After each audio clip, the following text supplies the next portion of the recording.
welcome back to the iHealth channel and iHealth Radio. Hurricane Age here.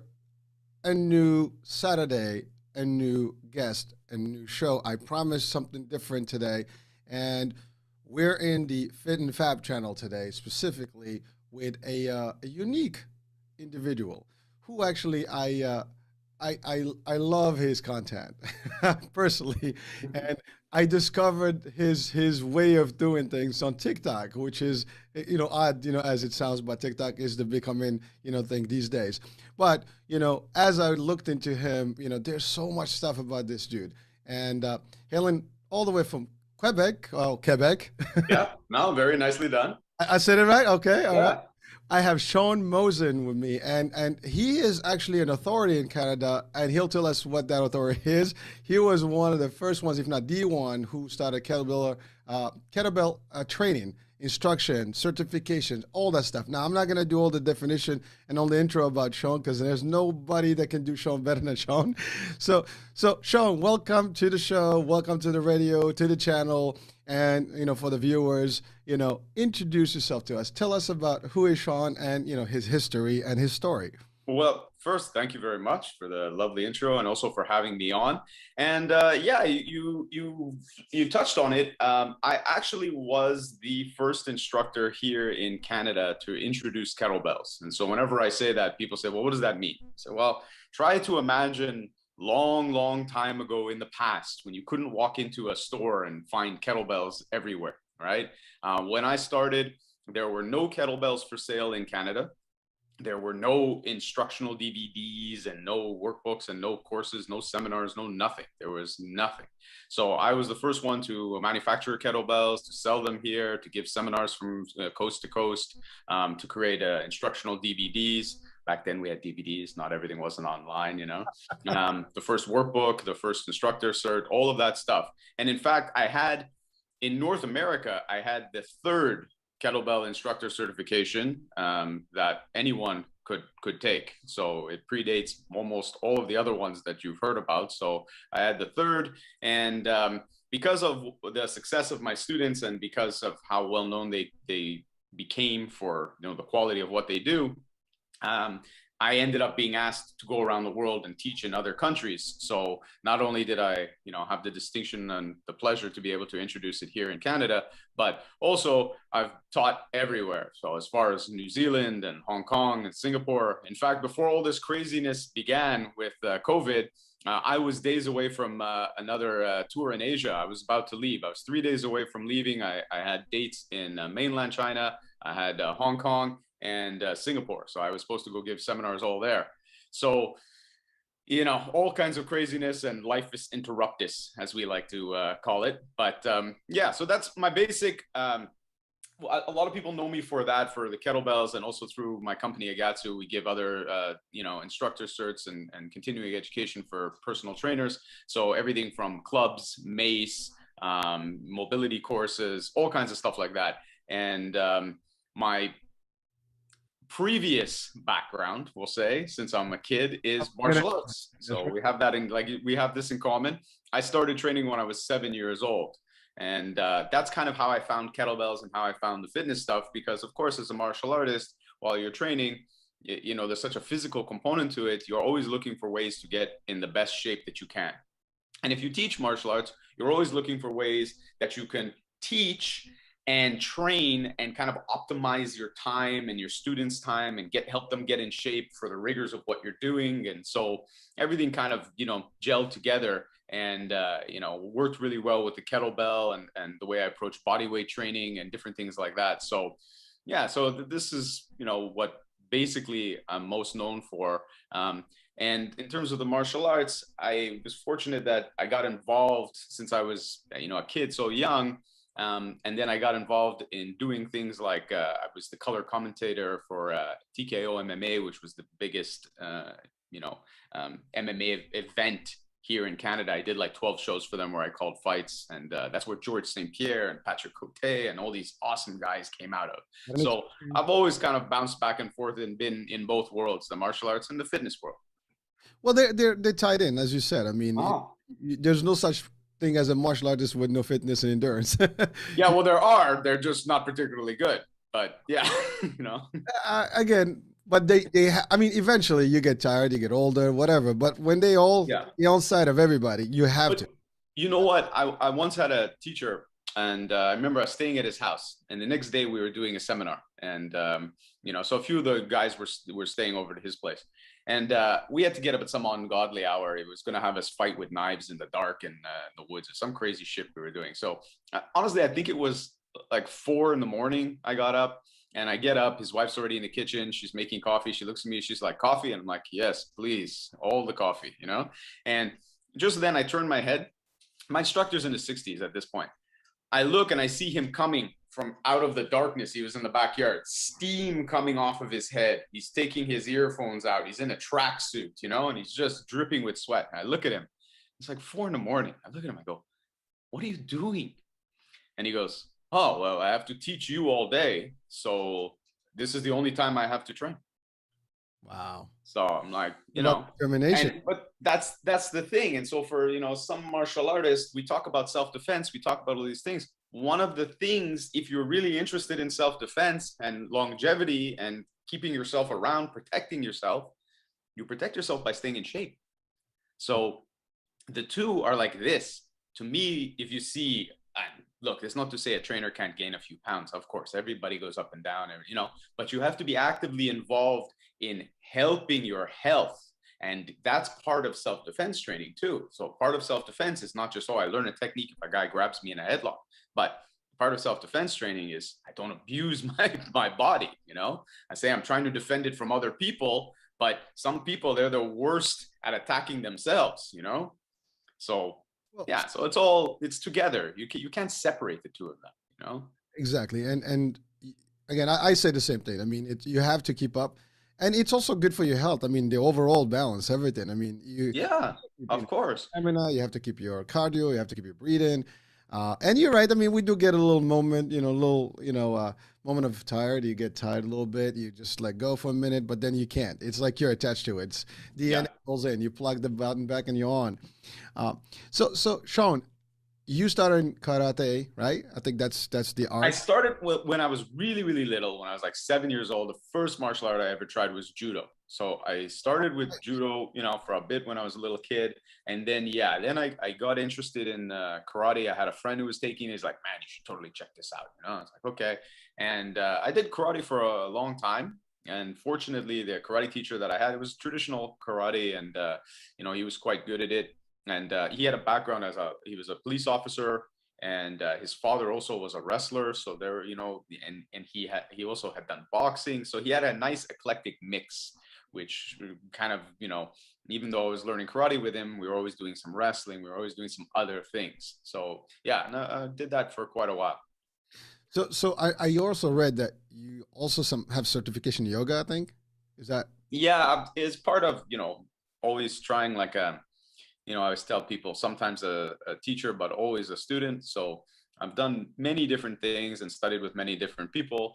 Also just out of a total curiosity. I mean, I don't teach yoga, and I had seen yoga, obviously, like everyone else. I have so many students around the world. A lot of people are, a lot of my students were yogis. I'd seen a lot of yoga, but frankly, a lot of what they were doing wasn't that interesting to me. I was like, well, that's a nice stretch, but there wasn't like a complete package to it. It was kind of like a lot of people I ran into was like a watered down so-so version of yoga. And then I had a friend who brought me to a yoga class that she was teaching. She asked me what I thought of it after. I desperately didn't want to tell her, because it felt like a script. It felt like disconnected. It did seem like, kind of, to be honest, like a bit like nonsense, And but then unfortunately, being honest got the better of me, and I kind of told her, I said, well, you were quite good, but it seems like you're reading a script.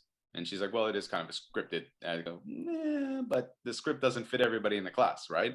Sure. And then she said, check this out. And she gave me this guy's video, Mark Darby, and who I didn't know at the time was like a big deal in Ashtanga, and is this really, really amazing teacher. I checked out his video. I was like, wow, this is different, And so I ended up I contacted him and I said, listen, I don't do yoga. I've done 2 classes. Nah, I don't want to insult you in any way, but I see you have a teacher training coming up and it's a year long. I'm very interested and very curious to see what it is you teach. Could I come? can I do it even though I don't have background, you know? And yeah, so I ended up doing like a year-long experiment, taking his teacher training in Ashtanga yoga. It was very cool. Yeah, him and his whole family, very, very interesting. I learned a lot of cool stuff with them. Nice, nice. So fitness is your thing, and it's been your thing. Yeah, And so you have, well, you had courses and classes and official studios and things, right? yeah, Now COVID hit, kind of stopped everything. I know you were just talking about Canada still in their curfew, yeah, right? Uh, how was that experience? I mean, I know across all the world, I mean, fitness has yeah. been affected royally because Oh, yeah. I of think it's contact. probably the industry that took, maybe the one of the biggest hits, if not the biggest. And in one way, it's kind of understandable, but in another way, it's very strange, because if you look at the numbers of people that get hospitalized, it's the people, and of course there's exceptions, but it's the people really out of shape that are suffering the most from this. And so then what do people do around the world? They shut down the things that help people stay healthy. So it's kind of crazy. Um, but I understand too, in the sense of, well, you have to be careful because we have, group, let's say if it's a group class or whatever. So it's not easy. But at the beginning, it was kind of surreal. I remember when they first announced that we're going to shut down for 2 weeks and, to flatten the curve. So now the joke is, day 450 of the 2 week shutdown to flatten the curve, right? Like it just keeps going. So and when it originally happened, we figured, oh, yeah, a couple of weeks, it's not gonna be that bad, no big deal. We'll all be back at it. This doesn't seem like such a big deal. And then months into it, it just really been, crazy. And I think the hardest part, of course, is knowing how much your students, your clients, your members really need what it was you were doing for them. And to see them posting and suffering and saying like, oh man, I miss the gym, I feel lazy today, I'm this, I'm stressed, I'm this, I'm that. People were suffering in so many ways because all of these things have been shut down and they don't have access to it. So you have so many mental health issues, you have so much more stress, you have so much more anxiety, you have all these things are happening. So it's been very hard that way, knowing people are suffering, not being able to get together, not having that social aspect as well, that community, from working out together or when I train and teaching in jiu-jitsu. So all that's been really, really tough. And I'm sure you saw it too. I had some people that had just started and they were a few months into training and feeling amazing and they were getting in shape for the first time in their life and starting to be confident. It all got crushed, right? And that's heartbreaking. And also for the gyms, I mean, we have so many, students around the world that at one point I'm opening my phone and every morning I'm seeing a post from somebody, a new post about their gym closing, that they have to close their business, that they've been working for, maybe a decade to put together and open. Now they're closing and it wasn't that the business wasn't a healthy, good business. I mean, who can stay closed for a year? Yeah, And pay rent at the same time and pay utilities and pay everything. Yeah, it's a big ask. And yeah, so this been very, very hard. It's been very difficult to watch. It's been very difficult to be a part of, and frustrating too, because I know in the States as well, the way that the rules are applied lack a level of logic that is sometimes mind-boggling, right? Like I can't have one person in my gym for a private. Like, I mean, I literally could put that person at the other end and I could be with a bullhorn yelling at them. That apparently is not safe, but hundreds of people can go to Costco shopping and all be in line, and that's not a problem, right? that's They correct. even opened the movie Oh, theaters here for March break. They opened the movie theaters and they gave the very wealthy movie theaters money because they said, well, since you can't sell concessions, we'll give you free money, right? Because, it's a hardship for you. But the gyms, all nothing. You have to stay closed. We're not giving you money. They'll give you money for a loan. So if you want to go into debt, they're happy to give you that. But, so that's all incredibly frustrating because it is obviously what it is. It's, complete insanity.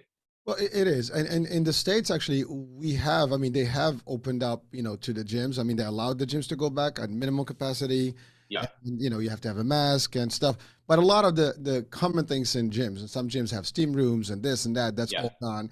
And frankly, I don't know how well you can breathe with a mask on when you go in, running or doing some hard cardio. Yeah. Your cardio is going to triple, yes, but it's not really good for your brain function. But again, Yeah. some people may disagree with that concept, but anyone that is heavy into fitness would know that is not, the idea is you breathe in, you breathe out. You got to have the best concentration of oxygen in. So it's been rough. And I have plenty of friends that definitely don't go anymore to the gym, so they prefer go outdoors. And then, of course, when the winter hits, outdoors becomes a challenge, Yeah. especially when snowing and it's really freezing out there. I mean, freezing you can deal with, but when it's snowing and you got snow on the ground, it's not a easy. Yeah, it's not a fun time, you know. They're allowing us apparently to open now on the 26th. So we can open, but they haven't outlined really the details. They just gave a very loose, weird thing saying you can go as an individual, you can go as a pair, or you can go as a family from the same household, which that does seem to be how human beings would go somewhere, but they haven't really explained it. The best that I can tell is they're going to allow privates starting on the 26th, which is good. At least it gives us a chance to open up and start to see some people in there.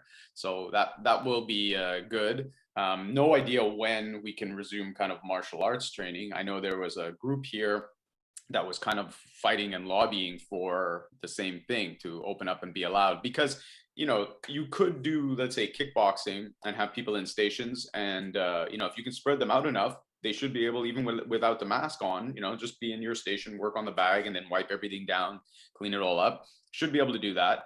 Even for jiu-jitsu, I know a lot of jiu-jitsu clubs in places where they can do it, they will just bundle up people and like bubble them. So it's like, let's say you and I go the same nights, you and I will be in a bubble and we will only train together for the duration of the pandemic. And I think that's a great approach to it. Just if you do that, you partner people, it allows them to train, allows them to stay in shape, allows them to do their thing, and it's still being, careful and respectful. And I think it should function well. I'm hoping that we're allowed to do that soon, because I'd like to get back to teaching jiu-jitsu in person rather than just online and funny videos.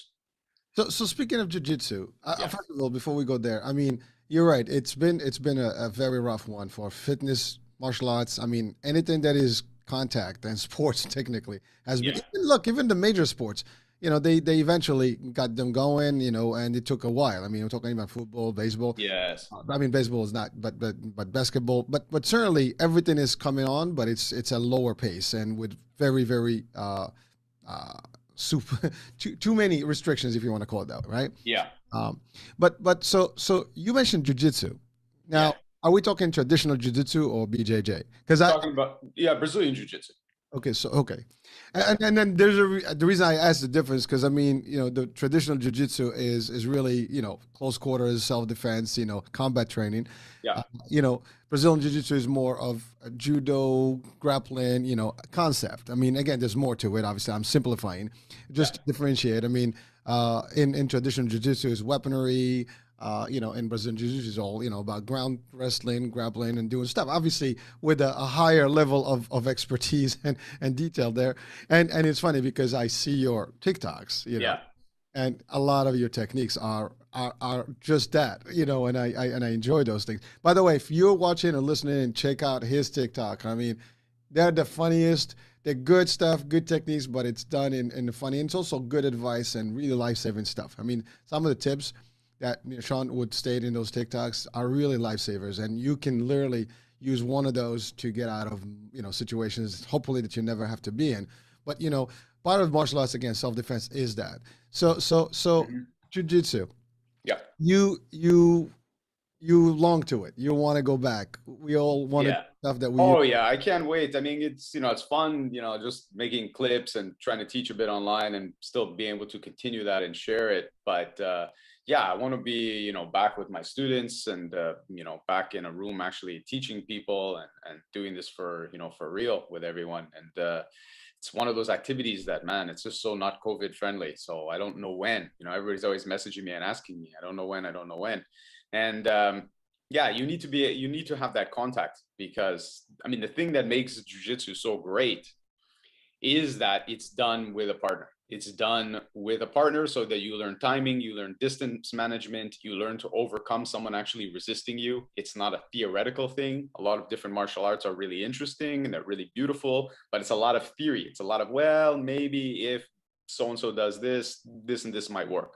But they lack really like a pressure testing. So because they don't have a pressure test where somebody's actively trying to stop them from doing it, it's a theory, it's an idea, and it remains to be seen whether it would work. So one of the things that people love so much about jiu-jitsu is you practice the ideas and the theories and the techniques, and then you go and you train with somebody, and like you try to do what you just learned and they try to stop you, and you find out if it works. And they're gonna take it from you. I mean, like one Yeah. of my teachers, professors always said, you need to take them. If they're not if they're holding their ground, and you can't take them, you better try. You Yeah. can just it's you have the people put you at a test all the time. Like, oh, this is not gonna work. Yeah. Well, this definitely would show them that it works. Well, and that's one of the things that I like so much about jiu-jitsu, and I try to share on TikTok, because of course, look, people comment on any martial art demo, and you can't understand something in a 60-second demo or a 30-second demo. You're really seeing something that maybe will give you something to think about, open a discussion, but you don't know, for the most part.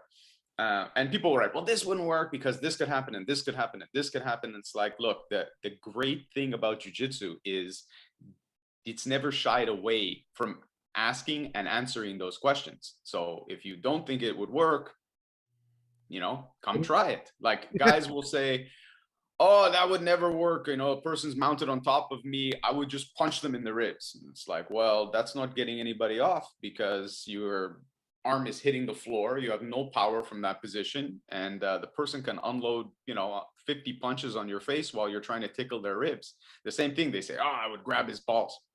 You think you would, but as you're trying to do that, the person will again unload punches on you. This is not what you do. And how do we know that's not what you do? Because it's been tested, right? Because people that practice this art and really spread this art, they tested it in fights, and we know what works and what doesn't work, and we continue testing.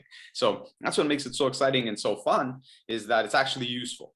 And like you were saying with the tips that I try to give on TikTok, I try to make it funny because look, we were talking about COVID and everything in the beginning.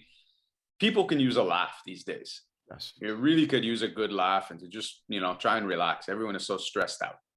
So, and there's a lot of great, super serious, tutorials on there. It's like, if the person grabs you, then you should put your hands here. And then you should do this. And then it's like, okay, it's good. It's all very nice. But, I'd rather do it in a way where it gets people to stop. They look, they laugh. They're like, is this just crazy? What is this? Like, this is hysterical. And then they think for a second, they go, that might actually work. I think this guy might actually know what he's talking about. Oh, this is actually pretty good. So I like them getting that mix of, yeah, it's fun, it's funny, I'm having a good time. I want them to laugh, but at the same time, I want them to think about it and see what that old school jiu-jitsu, especially old school jiu-jitsu, was designed for fighting. I want them to see what it's about, and it's different than the Brazilian jiu-jitsu that a lot of people train now, which is geared towards competitions, geared towards sport. They start right away on the ground. If you notice, a lot of my videos is all standing up stuff. Yeah. And a lot of that's going back to the traditional, yeah, but even Brazilian jiu-jitsu, and Brazilian jiu-jitsu was introduced by the Gracies. Is for fighting. I saw a guy post the other day. He's like, Brazilian jiu-jitsu has it all wrong. He's like, yeah, maybe 99% of fights go to the ground, but they start standing. And Brazilian jiu-jitsu, they don't do standing. It's like, they absolutely do. It's just that a lot of schools just concentrate on competition, but that doesn't mean Brazilian jiu-jitsu doesn't have standing techniques. Well, it is actually a progression of judo, essentially. I mean, judo is and judo comes from jiu-jitsu. So traditional, exactly. So yes, so all an upgrade or an adaptation. Yeah. Well, judo was Jigoro Kano, right? Takes the stuff from jiu-jitsu that he feels can be a sport, that he also feels can go into schools and can sanitize it a bit to make it something that could be great as a competitive sport, and really, introduce it to a lot of people and get a lot of people into it. And then when you look at Brazilian Jiu-Jitsu, it kind of goes back the other way. It's like, okay, how can we make this really for fighting, really for self-defense, and how can we, refine it in that? But, the same kind of things, the same kind of techniques, but the focus, right? The focus in judo is on getting a great throw and winning a match. That's not to say that, you know, judo players can't fight. Of course they can. And some places that train judo train it very much as a kind of self-defense fighting way, you know. And others train it very much for sport. And the same can be said for Brazilian Jiu-Jitsu. I know a lot of people that train Brazilian Jiu-Jitsu, and man, they start almost every sparring session on their knees or on their butt. They just slap hands and they go. Fights don't start that way. So if you're really training for self-defense, you know, you have to start learning how to start standing up. You have to think and train with strikes in mind. Now, that may not be what they use in tournament, but to imagine that Brazilian Jiu-Jitsu doesn't have that as its roots is really wrong. And it's a shame, because the whole reason Brazilian Jiu-Jitsu got popular in the first place was because of how well it did in no holds barred, you know, competition, fighting all these different styles. So the root of it is fighting and being very, very efficient at it. And we see that in UFC and MMA, you know, Yeah. like cage. I mean, people are not sitting down to start who's going to grapple who, you know. Exactly. So they fight even until one takes the other one down and takes him to work. Yeah, that's why I always try to show stuff standing up. I try to show stuff, you know, on TikTok that will make people think and realize there isn't one way to do it, especially in a self-defense context, right? And some people, because they have certain bias or you know, mind's a little bit closed. I remember there was a guy who freaked out over a technique I was showing, and he's like, "This is horrible. It's the last thing a woman should do. Why should a woman go to the ground?" You have to understand that the situation and the context is what dictates what you should do, not your biases and what you think, you know, should be happening. Like, for example, you know, somebody pulls a knife. So people are like, "You should run." Of course, if it's possible to get away from a person with a weapon and you're unarmed, that makes perfect sense. You should get the hell out of there. Knife, maybe not a Yeah. But on the other hand, I'm standing with my kid. Should I run and leave my kid there? No. You see, it's the context. So you can't make blanket statements, or you can, but they're not useful, right? You know, oh, if a person has a knife, run. Okay, so I wake up in the middle of the night, there's somebody in my house with a knife. I ran away. You were right. Great advice. I'm safe. My whole family's in big trouble, but man, woo! I made it. You saved me. Thank God I watched that video where you told me to run. So that doesn't work, right? Same thing. I remember we were showing for a woman getting her hair grabbed. That I did the defense with Sarah, and Sarah did a defense, and then she took me to the ground, and then she ended up doing an armbar. So somebody's like, "That's the last thing you'd want to do, you know, is take the guy to the ground." Is it? What's the context? Woman is jogging, and she's on a lit path, and the attacker comes out, grabs her by her hair, and tries to drag her into the woods where it's dark, and no one can see her who's coming by. What's a better place for her to make her stand, to make her fight? Is it better for her to go to the ground under the lights where somebody might see and fight like hell, or to try to stay on her feet and overpower this stronger guy? Right? See, it's the context. And that's what a lot of the time when you watch a demo and you watch a technique and, you know, it's on TikTok or it's something else, people are like, "I would never do that. That's the last thing you want to do." But is it really? Like, what's the situation under which this technique would be used? And that's what really techniques are. They're just demonstrations of what's mechanically possible, given a certain situation of things. And also maybe tactically what might make sense given a certain situation. But there's a lot of different options, you know, it's just one possible option. So, and that's hard to convey in a 60-second TikTok. That's why I'll put the demo on TikTok, and then often on my Instagram stories, I'll have this kind of a conversation where I'll mention a few things like, "Hey, the thing you just saw," and then I'll get into it a little bit, because I feel like that can give people a little bit of an extra boost so that they can understand the context of what they just looked at, you know? Like, you know, people ask for gun defense. Look, it's COVID times. How much money do any of us have in our wallet? Like, nothing, you know? So if somebody puts a gun in my hand and says, give me your money, I'm like, I give them my ex-wife's number. It's like, she's got it all anyways, you know? Or, "Here, you can have my wallet. There's $1 in it. Enjoy. Get a coffee, but not a Starbucks one because it's not enough money for you," right? But on the other hand, what if you're traveling? Same scenario. Person puts a gun up to your head, and you know, you've heard the stories of where you are right now, that usually when they rob people, they just shoot them. Yep. right? All of a sudden, very different context, right? Or the person puts the gun to your head and says, get in the trunk. Now you're going to another location with them. Very different context. Now you're deciding, do I not fight? I get in the trunk. Does that make sense? Maybe it does. We have to look at everything, right? Or maybe it's the opposite. You know that, man, I've heard the reports that people just getting shot when the person pulls the gun out because they realize it's faster than saying, give me the money. They just shoot you. So it's like, should you go right away and defend? So everything is in a context. Everything depends. It's not like the movies where people think, and that's where most of us are informed by what it is we think we know. We see stuff in movies and we assume that mirrors real life, but it doesn't in most cases. It's just entertainment. Well, it's true, and of course that's choreographed. It's also there is a purpose of it, and it's different. Yeah. You hit on a very, I debate with that all the time. The same topic you're talking about when you put one technique and you get all these tons of comments from potentially ignorant people about the arts because they're not multidimensional. That's the other thing. When you're in the martial arts, there is no such thing as one technique. It's adaptation to the situation, and you use whatever comes on you, whatever they hand to you. So a long time I trained under one of the super professors in the art of shinobi ryu, and he passed on, and we were at a seminar, Ronald Duncan, and he had said, techniques, you don't think of a technique. Techniques happen as the situation happens. Whatever is the environment, whatever is the actual ingredients that you're going to be dealt with and given, you're going to pick whatever is going to come up with it. And so when you do a technique, there are 10, first of all, for one grab, there's so many ways to take, from any art, you have different angles. They all kind of function the same way. There is so many ways. And then someone comes like, oh, that's not going to work. Or to your point, they're looking at like, well, this is a true set. We did a technique, my wife and I, which is basically a simple, grab from the back. She locks the leg, she pushes the knee, and you drop. Yeah.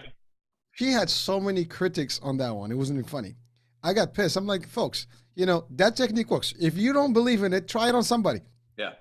Grab the biggest guy in the room, take the little kid in there, and they will still drop you. Yeah. Oh, I had the same thing. I had 2.5 million views on a bear hug defense. So very similar. Somebody coming up from behind grabbing. And I did a very, very basic defense. Kind of, you drop down a bit and, one leg behind and you take them down. This very common move for anybody from judo, from wrestling, from sambo, from BJJ. Anybody would see that at white belt, they would go, yeah, they know that move. I got so much heat. People were saying, oh, as soon as you drop down, I just grab your neck. First of all, no, you don't. Because a person really trying to do a bear hug is trying to do a bear hug. You're looking at it, expecting me to drop down and do that, and watching a slow demo. So you're in your mind going, oh, I would just do this. No, you wouldn't. That's like saying, oh, if I do a jab and a cross, and the person goes slip, right? Try that again. Jab, the guy slips, and on his second slip, I hook him and knock him out. And I go, see, look, slipping doesn't work. No, that doesn't prove that slipping doesn't work. That proves if you psychically know exactly what I'm going to do, you can counter it. But in a fight, that's not going to happen. So you get all of this kind of very weird, and like you said, ignorant comments because people just don't know. They don't understand what they're looking at. And they also come with a certain amount of bias. So like you mentioned the grabs. There's all kinds of different grabs. There's all kinds of different grab releases. The best stuff that I see from martial artists and martial arts people, there's a guy named Rodney King that was originally out of South Africa and really, really good martial artist. He likes to use the expression a multi-tool. So you may have all these different grab releases, but I don't want to run through 50 or 60 grab releases if I get grabbed. That's not helpful. Having a big toolbox like that slows me down. If I have one or two that basically are multi-tools, they'll work in almost any situation. That's the best. That's mint, right? So you want that. But at the same time, you have to understand that you need different approaches for different reasons. Like guys who do striking martial arts, and I love striking. I've done it also since I'm a kid. When they see a grab, they go, He's grabbing with one hand. He's totally open. Boom! I nail him in the face. Maybe that the situation dictates that. And maybe where you live, that's okay. You know, in Canada, if a guy grabs me and I blast him a shot in the head and he goes down, I'm going to have a problem. Yeah. Because legally, I can respond in kind. I can't, that's an escalation, what I did. Instead of, him grabbing and me breaking his nose or not breaking his jaw, I might have a problem with that, right? So you have to consider those factors. You also have to consider, is this guy like kind of like a drunken idiot grabbing me? Could I remove the grab and kind of cool this guy out? Do I need to escalate it with a shot? Because that's what's going to happen. I'm going to escalate. Am I a smaller, maybe smaller man or smaller woman, and it's a big guy? It doesn't make more sense to maybe release the hold, try to get an angle and get myself away. What's going to happen when I punch them and they look at me and they go, and the punch did nothing? Then what's your second move? They're still holding you. Now they're holding and hitting. Maybe it made more sense to get that arm off, right? So it's a much broader problem than people who are just looking at a technique going, that won't work and this won't work. And man, it's always the same people too. It's the ones with not one post of martial arts, not one thing of them sharing a technique, not one thing of them teaching, but they don't even have a profile pic or their real name, but they are more than willing to sit there and tell everybody about all of their vast knowledge on your post. Well, you know what I've told those folks? I challenged them. I said, first of all, if you don't like my stuff, show us yours. And if not, I will welcome you to come and do a Zoom with me and let's show me your technique live on public. We'll do it in public. Yeah, they never show up, man. These guys, fun.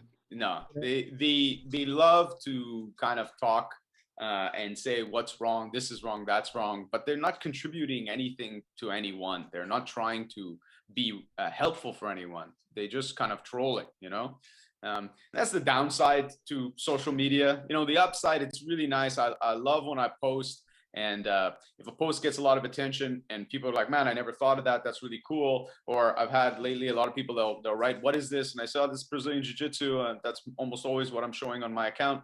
And they're like, that's really cool. You think I'm too old to start? And I'm like, no, absolutely not. You should go train, everything. And then they're like, all right. One guy posted not long ago. He's like, I just joined 3 weeks ago. After seeing your videos, I found a local club, I joined. So that's the best. That's the most exciting thing. The idea that, someone will see these videos, be inspired, go train. I love that. I couldn't be happier when I read that. Anytime somebody posts that, I'm so excited. The downside is you got to deal with all these other trolls and idiots. This would never work, that would never work. It's like, man, what do you know? It's a small percentage. I mean, literally. Yeah, it really is. Yeah, I mean, you get like hundreds, thousands of good ones, and then one comes out just with the dumb. Just sometimes they're just wise asses. I'm sorry for or the English, whatever the word you want. But really, no, for sure. I had a funny one this morning. I did have to write back to her. It wasn't a technique thing. It's just a funny thing about social media that I find so bizarre. When someone comments unfollow, it makes me cry laughing. Like, I just find it the funniest thing because all I can think about this. So this person wrote unfollow because you keep cursing. And so first of all, I mean, the internet is full of self-defense videos where no one curses at all. So you're covered. You can absolutely find hundreds of thousands of hours of martial arts demos without a curse word. I think you're good. Mine have silly curses in them and they're silly. So if you want that, if you like that, you're good. Just like when you watch a comedian on Netflix, you can watch a super clean one and you can also watch one that drops F-bombs. So it's up to you. It's your taste. But when you announce that you're unfollowing on any social media account, to me, it's the most ridiculous thing that you could do on social media. Because what it's like you walked into somebody's house party uninvited, right? You weren't invited. Crashing the party. You went to the house party, and for some reason, you didn't like what was going on at that house party. So you stepped into the middle of the living room, packed full of people, stomped your feet a few times, threw your arms up, and yelled, "I'm leaving!" And then you stormed out. And what you don't realize is the people in the room, the few that noticed you did that, are all going, who was that? Did you invite her? No one knew you were there. No one invited you to come. And frankly, no one's going to miss you because you didn't contribute anything to the space in the first place. So why did you take the time out of your clearly very busy life to post unfollow? It's such a weird thing. Like I saw this morning and I had to tell her that. I go, you do realize you weren't invited. You won't be missed. And it's a bit strange to stop and let me know, but bye-bye. You know, it's funny because I posted a TikTok just for that purpose, which basically said, if you don't like what you see on Yeah. TikTok, whatever, you know what? It's not for you. Scroll Yes. up, scroll down, move on. This is not your place. My house, my rules, damn it. Yeah, exactly. Like, it's so weird to me because for myself, when I'm swiping through, if something catches my eye, I go, oh, okay. And maybe not enough that I follow or do anything, but I'm like, cool. And then other things, oh, that's awesome. Cool, you know? And if I see something I really don't like, I just keep going. Exactly. I had someone post a while ago, she's like, all this made me do was keep scrolling. But you stopped and made a comment about it. So no, it didn't make you keep scrolling. It made you actually stop, watch the entire video, probably more than once. Then you took time to sit there and make your little comment. And now you're answering everyone who comments on your comment. So no, in fact, you didn't keep scrolling, you know? So it's so weird. Well, some people do that actually to capitalize on that comment to Yeah. get some popularity and some follow and some extra, followers. I Yeah. mean, it's pretty common on YouTube and some other and Instagram. So sometimes Yeah. criticizing somebody drags in, and it's funny because the example I gave you earlier about my wife and I when we did the technique. Yeah. So a guy cursed her, so she posted a response with his stuff. Right. That post had more following and more interactions than the original one. I'm Yeah. like, what the hell's wrong with these people? I And know, it's so crazy because people like that. They're drawn to the chaos. They're drawn to the, like, they want to see some sort of conflict, right? It So is. they want that. But unfortunately, like, to me, the best thing, like I said, that we can get out of this, like the whole idea is to reach out to help someone. Same thing. You do a podcast. Why do a podcast? You do a podcast because maybe someone listening will be inspired or motivated by something that they've heard. They'll find it helpful. Or even if they, look, even if the joke about it is like a person stomping their feet and leaving a house party they were never invited to. Even if then think about that and they're like, yeah, okay. And then they don't feel so bad about somebody saying unfollow. They realize it's like the stupidest thing a person could do on there, right? Then I think that's it's super helpful to people. And that's, at the end of the day, that's what everybody, who's on here and is on social media or is a teacher or is, any kind of trainer, that's what we're trying to do. We're trying to help people in some way.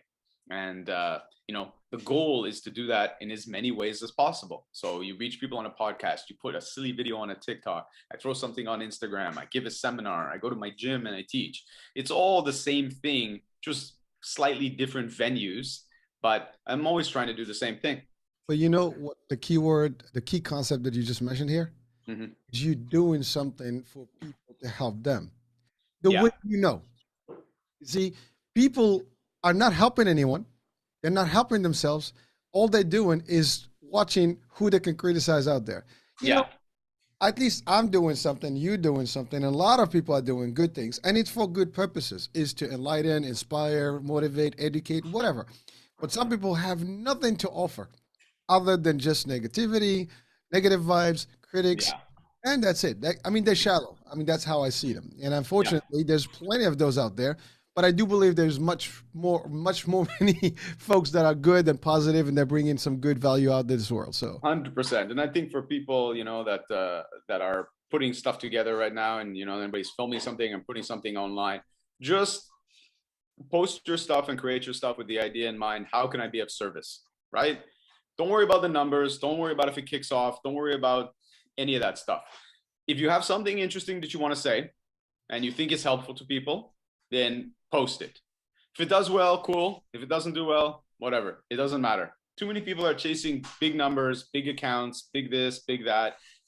For what? You don't even know what you would do with it if you had it. Nothing changes. Like if you have 230,000 followers, your life's not going to change tomorrow, right? You'll just have more people yelling at you, telling you don't know what you're doing. So that's the only thing. But if you putting out stuff because you feel it's helpful, you have something to say, and you want to help people, put it out. If one person likes it and says thank you so much, that made my day, and you'll be happy every day, right?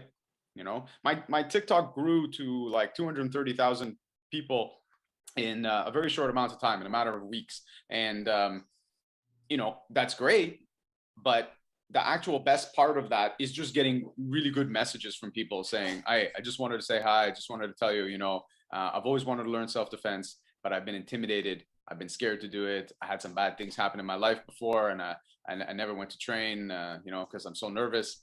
Your videos are so funny. They make me feel like maybe I could do it. Maybe it's not as scary as I thought, you know? And it's like, that's great. That's what I want to hear. You know, that's amazing. So if I did that for someone because I made a silly video that day, great. And look, if the video got, you know, 2 million views, cool, because maybe it's a chance to help 2 million people.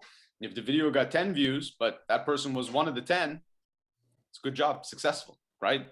So I say this all the time. If this show, like to your point, one item is delivered and many people are going to use it, or yeah, multiple items within, they take whatever they feel about this show yeah, and they use it in real life, that's already the mission.